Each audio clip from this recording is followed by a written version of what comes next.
We have good directing. We have bears. We have blood. We have comedy. We have the cocaine. And that is about all we have in this movie, and yet it will still make my top 5 of mid-2023.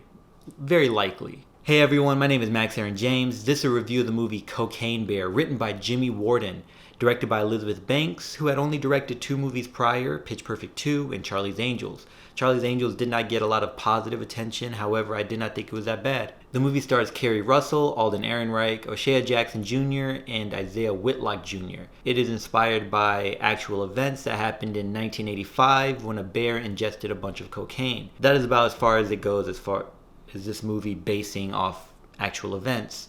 In real life, the bear ingested the cocaine, and people believe that's all that happened before the bear passed.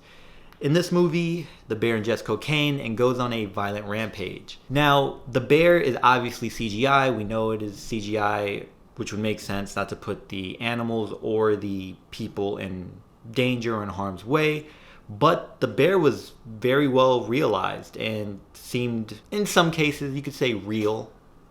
But we knew it was fake. But it was well realized, and I appreciated that. Also, everything that the bear did in this movie felt like something an actual bear is capable of doing. At no point did it feel like the bear became superhuman, or in this case, super bear. Although people say that bears tend not to be this violent, it did feel that this could actually happen if a bear were to go on a violent rampage under the influence or just protecting their cubs in some way. Personally, I really like bears. They're one of my favorite animals. They fascinate me. They look beautiful, and yet I'm still scared of them. So watching this kind of built up that fear and brought that out, especially because I was imagining if I was in this situation, it would be done for. I would pass. I would die before the bear got to me. Anyway, good effects, at least until the end. Relatively consistent in tone and action, and it was very fun. It was funny. It was entertaining. It keeps someone invested, and the directing was pretty good. Elizabeth Banks does phenomenal in executing what she needed to with the story that was handed to her. Now, the writing, that is where I have some issues, especially with the pacing in between action sequences.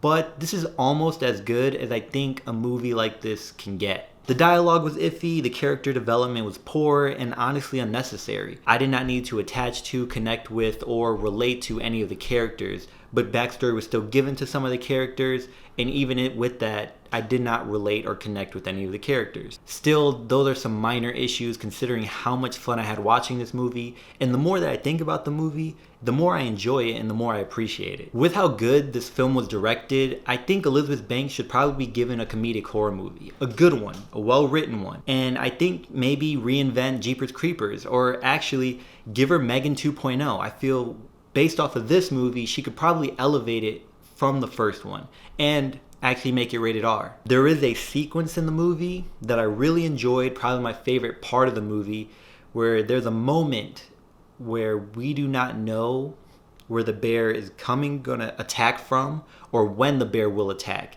And it builds up the suspense very well, and it reminded me of Jeepers Creepers. Just the first one, the franchise kind of toppled off after that. And within that same sequence, there was a scene or shot that reminded me very much of Nightmare on Elm Street. Just the first one. The franchise tapered off after that. Then there is the ambulance scene that you saw in the trailer. That's within the same sequence, and Elizabeth Banks was able to shoot it in a way that made you feel uncomfortable just because of how it seemed that this moment was inescapable and that there was no getting away from the bear in this moment. And I really appreciated that, knowing that you cannot outrun a bear, you are not stronger than a bear, so this thing could tear you apart. So when you're put in these situations, you're wondering, how would the characters escape? How would you escape?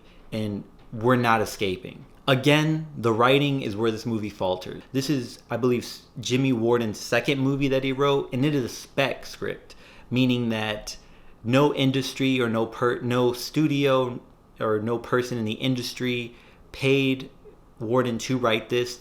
Jimmy Warden wrote this on his own time with intention to sell it or shop it around.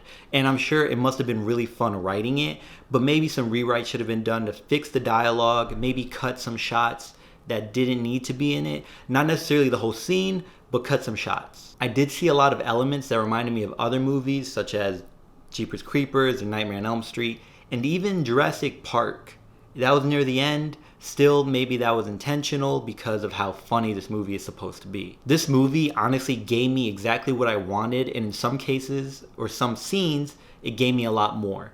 It had the gore, it had the funny. It gave me what I needed when I wanted it to give me that. The action sequences are fantastic. Again, shot right.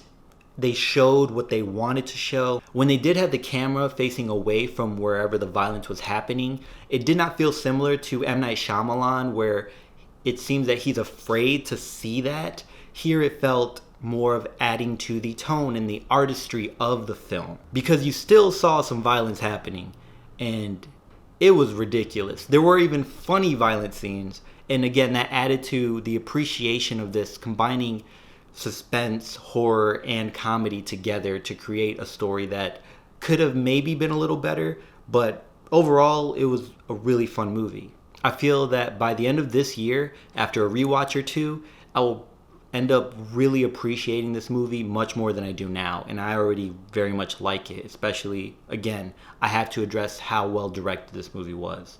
I recommend you go check it out. You might have some fun with it. If you do not like blood and all that, maybe you won't, but it's still funny, it's still suspenseful, and it delivers on almost all fronts of what it was intending to deliver in. Until next time, y'all take care of each other, check up on one another, check up on yourself, and remember, potential has no limit.